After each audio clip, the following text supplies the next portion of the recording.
panibagong video, no? So basic lang to, magbibigay lang tayo ng idea para sa mga HID na mga valve sa ating mga kalimitan nito mga bagong sasakyan. Okay, so itong HID na to, ginagamit to sa mga latest HID valve to. Ito yung mga bago na HID, hindi yung nilalagay natin na kalimitan aftermarket. Okay, so HID valve to siya. So ang HID valve, meron siyang dalawang alphabet type. So ibig sabihin, ang every size niya or numbers niya may alphabet.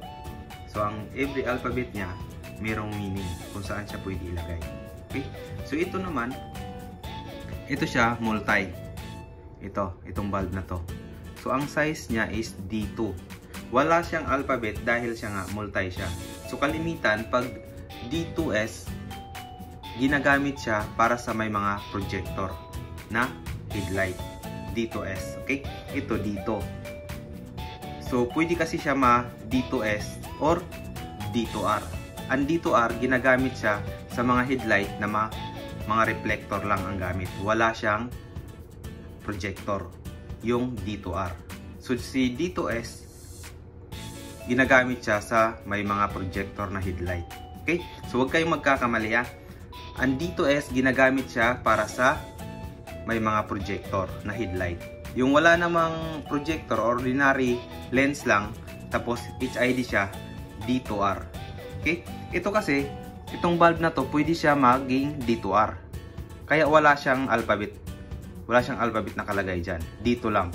Kasi pwede siyang ma-R, pwede siyang ma-S. So, panoorin nyo to kung paano siya magiging D2S. Sa ngayon, D2R to. Meron siyang reflector lens. Ito siya. Yan. So, pwede kasi natin ito tanggalin. Okay? Yan. Yan dalawang screw. Tanggalin mo lang yan at pwede na siya ilagay doon sa mga may projector na headlight. Ito, tanggalin mo lang yan. Yung dalawang screw. At matatanggal na to. Itong nasa gilid niya. Matatanggal na yan. So, pwede na siya ilagay sa may mga projector na headlight. Yung headlight mo is walang projector. So, pwede mo na to diretso ilagay. Huwag mo nang tanggalin kung walang projector yung headlight mo. Okay? So, kung walang projector yung headlight mo, diretso na to. Ito yung size. Ito yung number niya is D2R. Okay? Yan, dito lang yan kasi pwede nga siya sa multi, siya. Pwede siya ilagay sa S o R. So, yun. So, pag nagbili kayo, siguraduhin nyo, much better yung multi. Okay? Para hindi na kayo mahirapan. Kasi, meron din kasing ganitong headlight, D4S, D4R. Iba din yung size nun. Para din yun sa ibang unit. Okay? Pero parehas lang din sila. R at saka S lang din. Yung alphabet nila. Number lang yung nagkaiba. Okay? So yung kung may projector, yung headlight nyo, ang bibilihin nyo, kung walang ganito, walang ganyan na,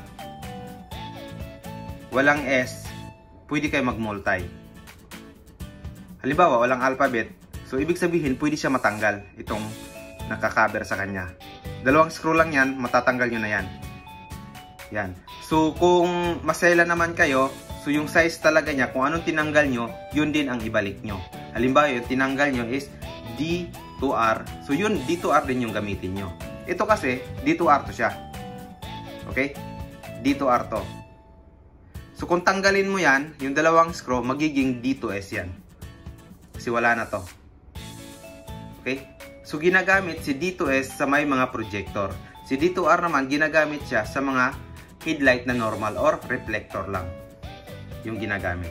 Okay? Kagaya lang din ng halogen bulb. Na H yung H4 at saka H11, H16, ganun.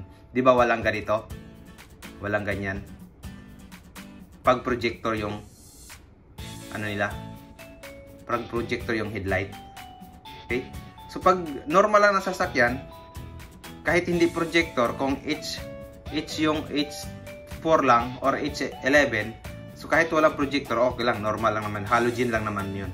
Ito kasi HID. Okay? May kaibahan ang HID doon sa halogen. Mas mainit kasi si halogen. Okay? So yun. Mas mataas ang temperatura ni halogen kaysa nito. Mas mababa ang temp nito at mataas ang voltaheng pinapasok yung ating HID bulb. Okay? So, pag bibili kayo, ang piliin nyo, halimbawa, tinanggal nyo doon sa headlight nyo is D2S. D2S yung tinanggal nyo, tapos may projector. So, D2S din yung ilagay nyo. Tapos kung wala kayong makita, D2S lang, tapos D2R meron, so, tapos meron siyang ganito, pwede nyo bilihin yun. Kasi pwede nyo lang tanggalin to. Yan. So, magiging D2S na siya.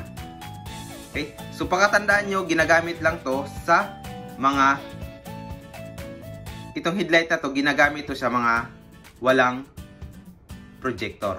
Pero kung tanggalin mo to, itong dalawa, pwede mo siyang gamitin sa may projector. Kasi, pag may projector kasi, magiging sagabal to siya. So, hihina yung headlight mo. Or, tabingi. Yan ang kalimitang nangyayari.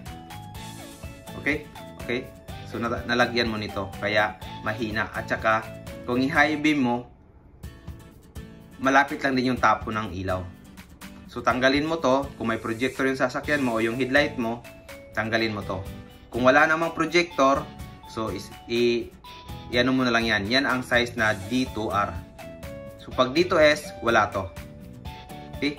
Kaya ito, multi kasi to, dito, wala siyang alphabet na S or R. Kasi pwede siya maging S, pwede din siya maging R. Kaya may screw dyan, tanggalin nyo lang yan. So yun, extra careful kayo kasi basic lang tong headlight, pero pwede tayong magka-problema sa daan. Okay? Yan ang kalimitan bago headlight ng mga latest model na sasakyan, ang HID. Okay? Tapos yung takip niyan, matic yun, yun na ang balas niya. Okay?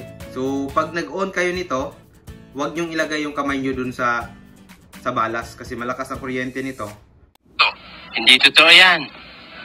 Bola lang yan. So, yun guys. So, sana may natutunan kayo at may idea tayong nakukuha sa headlight natin. At yun lang yung video natin ngayon at maraming salamat sa inyong panonood at don't forget to click subscribe, like, comment at huwag kalimutan ang notification button para palagi kayong updated sa ating video.